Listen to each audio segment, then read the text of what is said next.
guys, this is Annette with Annette's Astrology Corner, and this is your daily horoscope and energy reading for August 12th.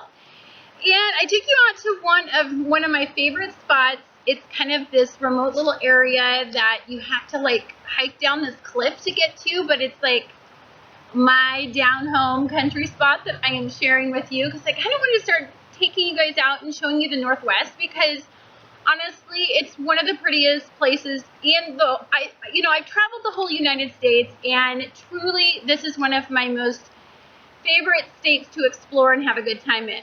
So, I want to talk about the energies that are coming up. We have an eventful week, and this is energy that I think you're going to find extreme, but I think for some people, the energies are going to be either really, really good, and they're going to really allow you to open yourself up, to manifest and to grow, or they are going to kick your ass. And,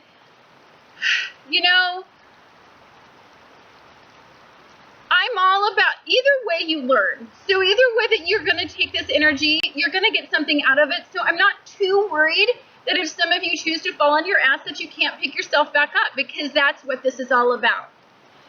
So I think a big question that we're going to be asking ourselves, and I think either we can grow from it or we can not grow from it, is if we want to ascend, if we want to move forward, and we want to learn from our past, right? Because we just went through all those lessons. We need to take a look at all those lessons and then try to learn from them and let those be our guides of what not to do, right? But we have the passion of Mars really wanting to go after our heart and go after our dreams and go after what we love and just and romanticizing everything. So I think for some of you today, you could get caught in that trine energy, that trine energy that says, what's been working for me has been working for me. I've been doing it for a really long time, and I kind of want to continue to do it. And for those of you that really have that experience, I think you are going to be the ones that learn these lessons through this week, and you start to experience all these squares and quincunxes that I'm going to talk about. But for many of you, you're going to find that you're going to have, you've been learning, you've been thinking about the lessons, you've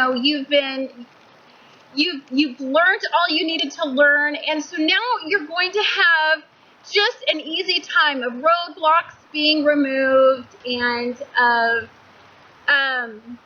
all these life lessons just coming gracefully and naturally and easily. You're going to ascend slowly. I'm not going to lie. It's a very slow process to ascend. And, essentially, you guys, sorry.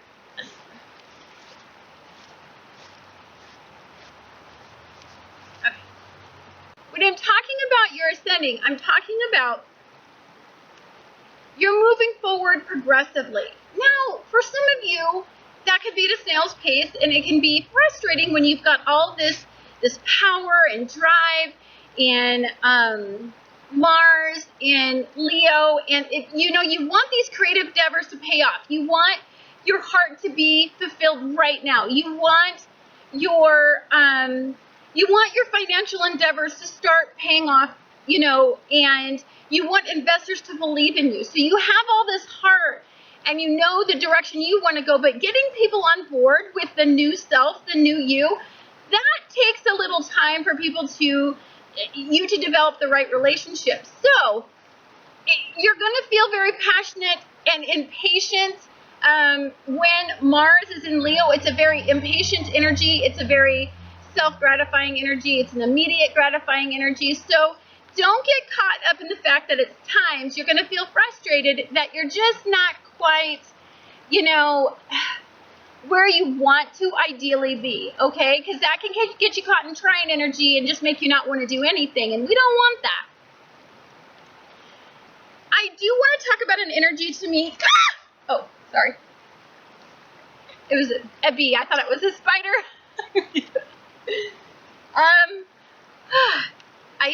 Spiders, if it wasn't for, I would have no problem with any bug but a spider. I just can't do it. So let's talk about, some really cool energy that we have. So we have the Sun in Leo, and we have Venus in Leo, trining Uranus and Aries. So again, we're talking about enough motivation as far as in your ego to want to move forward, to want to progress, to want to ascend, to want to, start up your creative endeavors, to want to make different financial choices that push you forward. It is very ego-oriented energy, so I want you guys to be very careful. And I don't know if you've ever been around an Aries in a low vibration, but an Aries in a low vibration is a very me, I'm so cute, I'm so pretty, I deserve the promotion, I deserve all the attention. In a low vibration, Aries energy is very, very hardcore. And especially in this energy, it's very rebellious. It's very self-oriented. It's very self-entitled. So I want you to be super careful that you trine this energy down. Now, the funny thing is we have a trine in this energy, and we have Aries energy in a QUINCUX. So I want you to specifically understand that if you are caught in the trine energy, relax. Let the energy pull you to the sources that you need to. And have the confidence of a lion to say, this will come when the universe has ordained it, when it is good for me. My heart will be fulfilled. Love will be fulfilled. My creative endeavors will be recognized. That's the beauty of a trine. Trine can be very lazy and self-indulgent and very self-important energy, or it can be very, very strong energy that is just confident, relaxed, and very easygoing. And that's the sort of energy that I prefer to think. It's like if I'm just sitting back, lounging around, maybe something will come my way. Not in a coma, not where you're just sitting at home and expecting Prince Charming to come knock at your door, but it's just energy that allows you to get out there and circulate, but don't be on the hunt, the man hunt, the pushing it down everybody's throat. That's very annoying, very aggressive. And I want you guys to try to be assertive and stay away from aggressive energy. Because if you have really aggressive energy, then you're going to be ego-oriented and self-based. And remember that all of us affect other people. So if you're out there to get what you need to get, perhaps that doesn't serve the greater good for everybody. And so that's something to really think about, because we're all in relationship with each other. We're in relationship with nature. We're in relationship with the outdoors. We're in relationship with our fellow coworkers. We're in relationship with everything. So if we're out there ego-oriented, ego-based, and just trying to get whatever we want, then I don't think that serves the greater good for all. And remember, Saturn and Scorpio energy is about considering all and karmic. So you've got to always keep karma in the back of your mind, I want to say. Now, the moon is in Leo and Mars is in Leo today, and both of them are trining the South Node and Saturn and Scorpio. So guys, I want to talk about that. I'm starting to get sweaty. This is really hot. Okay, I want to talk about that because it's really important that you guys understand that we're talking about ascension. We're talking about moving forward. We're talking about taking all these Scorpio lessons and all this stuff that we've been learning since about, well, I would say closer to 2007. And we're starting to want to do something with all of this energy. We're starting to want to manifest something from it. So we've got the moon in Leo. So that means we have a strong, confident, emotional, forward energy. As long as we're reaching for what our heart is, we're not trying to suppress what our real desires are in our heart, in our soul, in our creativity, in our financial endeavors that reflect our creativity, then I think we're going to use some of that predisposed wiring that we have. So for me, let's say, I'll give you for instance, for me, I have a Virgo South node, right? And I have a Pisces North node. So for me to ascend to my Pisces North node, I have to kind of get everything organized and everything in the correct prioritize, to be able to prioritize my energies and where I'm going to disperse it and how I'm going to disperse it, and where I'm going to place energy one day and where I'm going to place energy another day. That's all. It's really good to have a Virgo South node to be able to launch my creative endeavors. Okay, so this energy is going to be very easy. It's going to feel very relaxed. Your passions are going to flow into you. You may have dreams about how to do the next step. I mean, there is positive energy. Sorry, I'm on a rock. And so we really want to always take that into account. Now, I think we're going to have a breakthrough energy in our North Node today. And our North Node, it helps us ascend. So for me, I just want to use me because that's the best. I don't know all of your guys' North Nodes and South Nodes. But for me, my South Node is in Virgo. So I want to ascend to my North Node in Pisces. So I need to be able to dream a big dream and have the confidence. It needs to be a logical dream for me. It can't just be completely illogical and there's no way that it can happen, or my brain cannot fantasize, cannot manifest it, cannot dream the big dream if it doesn't see the possibility of it. So that's something very, very important to take in. Neptune in Pisces today is going to be in opposition with Mercury and Jupiter today, both in Virgo. So we're talking about, oppositional energy is different from square energy. So when we have energy that's in opposition, we have two energy sources that are here that want to meet in the middle, right? They want to be here, but they're here. There's a struggle between what you ideally want, your dreaming, what you're fantasizing about,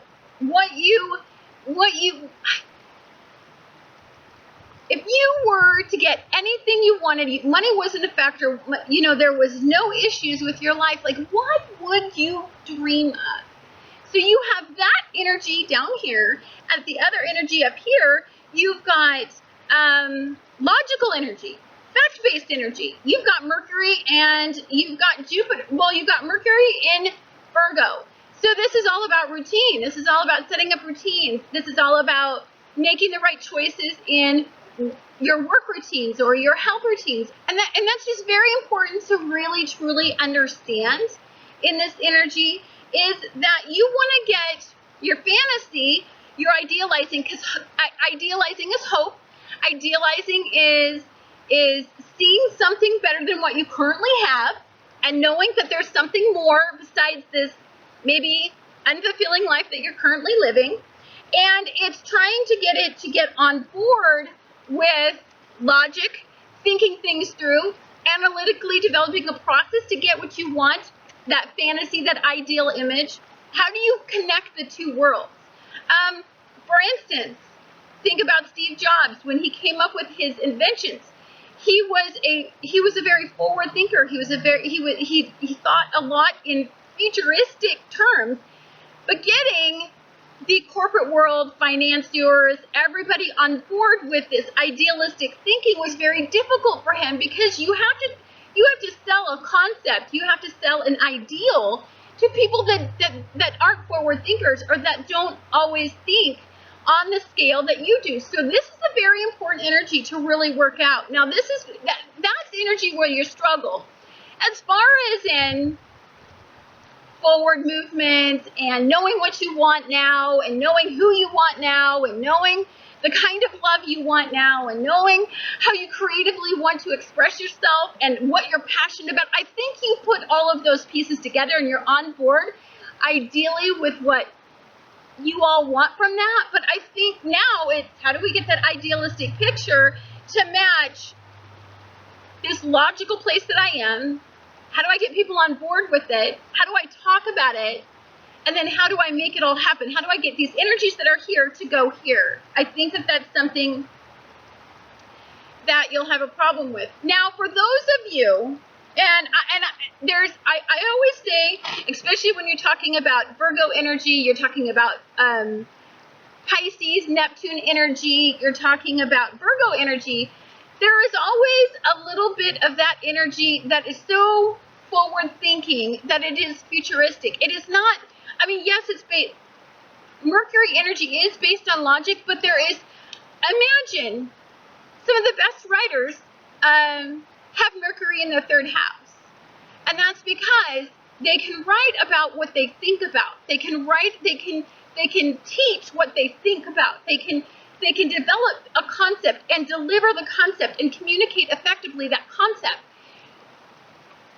So yes, there is a sense of having to have an unrealistic look on something new. Say, you know that there's a cure for cancer and these people have developed it, but there's not enough recognition in the medical community because it takes away billions of dollars in pharmaceutical sales.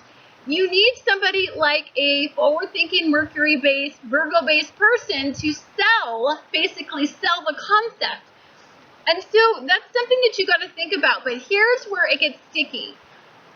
For some of you, and I've been ragging on you, and we both know, I mean, I'm sure at this point you guys understand who the people are that I'm talking about. There are people that are still caught in the illusion or the delusion of the situation. They're still caught in this,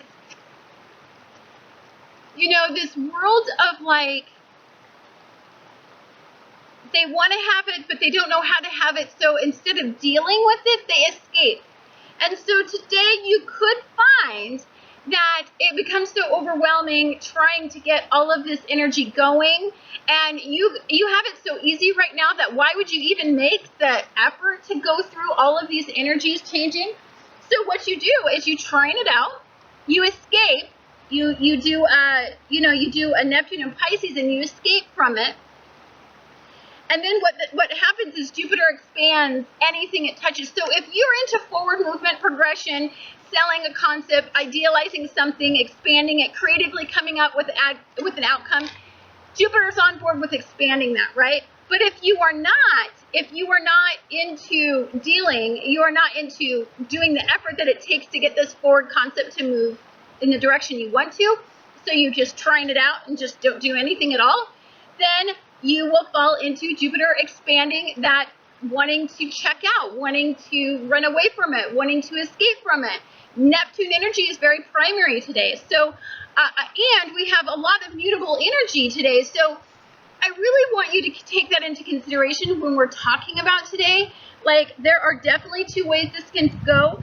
I feel that if some of you are wanting to check out, then I think that's going to piss off Saturn. And I got to tell you, because Saturn in the next few days is going to be a force to be reckoned with. Either you're the forward thinker that Saturn removes obstacles from and it gets to a good point in life, or guys, you are going to try to escape. Saturn's going to come in, it's going to get really angry about what's going on, and you are going to have some internal power struggles with yourself. You're going to want to stop the escaping routines, but it's easier and it's what you've always done. So where's the motivation to like stop the routines? You know what I mean? Like it's definitely an energy that is individual based. It's to each their own. It's, who is willing to move forward and ascend and use all of this gorgeous South Node energy, in all this North Node energy, sextiling Mars and your emotions. So personally with me, I don't care that I face disappointment. I don't care that I face difficult outcomes. If it gets me to the next level in life, then, that is the way that I personally try to look at everything. I'm not here to stay stuck. I'm here to progress and to move forward, or I wouldn't be doing a channel. I mean, I'm 45 doing a channel on YouTube. It's something 20-year-olds do.